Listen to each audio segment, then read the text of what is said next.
প্রিয় দেশবাসী, আপনারা জানেন দীর্ঘ ১.৫ দশকের বেশি সময় ধরে আমাদের দেশে ছিল বিচারহীনতার সংস্কৃতি।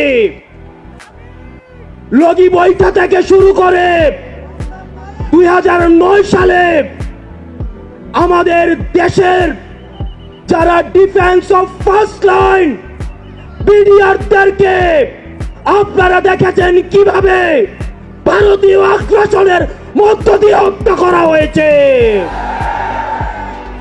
প্রিয় দেশবাসী, আপনারা দেখেছেন এই স্পষ্ট বিডিআর হত্যাকাণ্ডকে বিডিআর বিদ্রোহ হিসাবে চালানো হয়েছে। আপনারা দেখেছেন শাপলা চত্বরে আমাদের দাড়ি টুপিওয়ালা ভাইদের উপরে রাতের অন্ধকারে কিভাবে জেনোসাইড চালানো হয়েছে।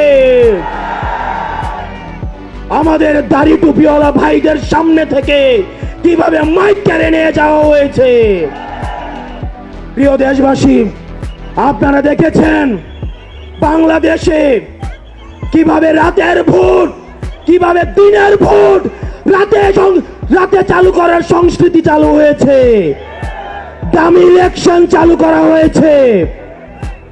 আমরা ৫ই আগস্টে এই আওয়ামী লীগের এই দুঃশাসনের আমরা এই দুঃশাসনের কবর রচনা করেছি। আমরা বলতে চাই, এই গণভবনে কে যাবে সেটি নির্ধারিত হবে বাংলাদেশ থেকে, ভারত থেকে সেটি নির্ধারিত হবে না। আমরা স্পষ্ট করে বলতে চাই, এই সংসদে কে যাবে সেটি নির্ধারণ করবে বাংলাদেশের খেটে খাওয়া জনতা।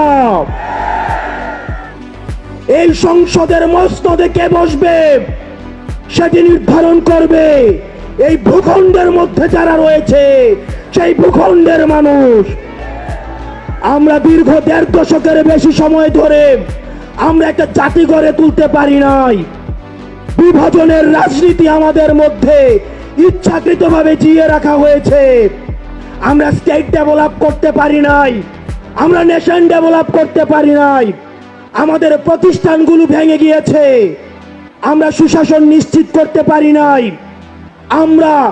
আমরা ফাংশনাল ব্যুরোক্রেসি নিশ্চিত করতে পারি নাই, আমরা স্বাধীন পুলিশ নিশ্চিত করতে পারি নাই, স্বাধীন বিচার বিভাগ নিশ্চিত করতে পারি নাই।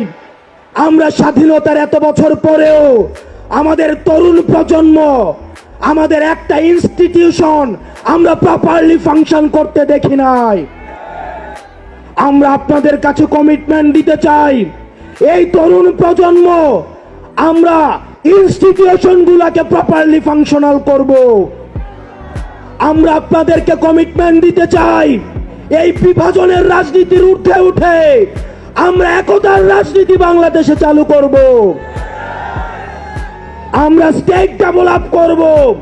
আমরা এই ভূখণ্ডের অধিকার আমরা আদায় করতে পারি নাই। আমাদেরকে মাথায় রাখতে হবে, বিদেশের সাথে আমাদের বন্ধুত্বপূর্ণ সম্পর্ক থাকবে, কিন্তু কোনো প্রেসক্রিপশনের সম্পর্ক থাকবে না। আমরা স্পষ্ট ভাষায় বলতে চাই, আমাদের যখন একটা ছেলে রাস্তায় রক্ত দেওয়া শিখে গিয়েছে, আমাদেরকে কেউ রক্ত দেওয়া থেকে দমায় রাখতে পারবে না।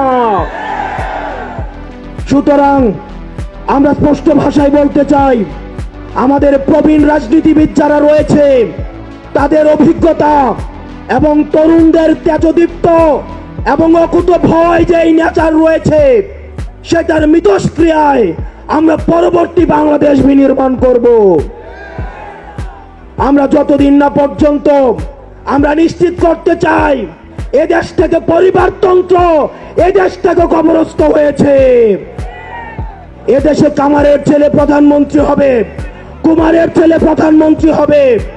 এদেশে যোগ্যতার ভিত্তিতে এদেশে নেতৃত্ব উঠে আসবে।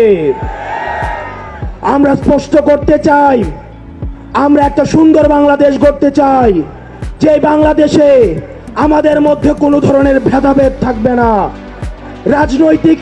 আমাদের রাজনৈতিক পরমত সহিষ্ণুতা থাকবে, মত প্রকাশের স্বাধীনতা থাকবে, আমাদের দ্বিমত প্রকাশের স্বাধীনতা থাকবে। আমরা একটা সমৃদ্ধ বাংলাদেশ গঠন করার জন্য আমরা আপনাদের কাছে কমিটমেন্ট দিচ্ছি, আমরা প্রতিজ্ঞা করছি। এই প্রতিজ্ঞার সাথে কারা কারা একমত রয়েছেন? ও ইনকিলাব জিন্দাবাদ, ইনকিলাব জিন্দাবাদ, ইনকিলাব জিন্দাবাদ, ইনকিলাব জিন্দাবাদ। আপনাদের সাথে দেখা হবে আমাদের তরুণদের স্বপ্নের বাংলাদেশে।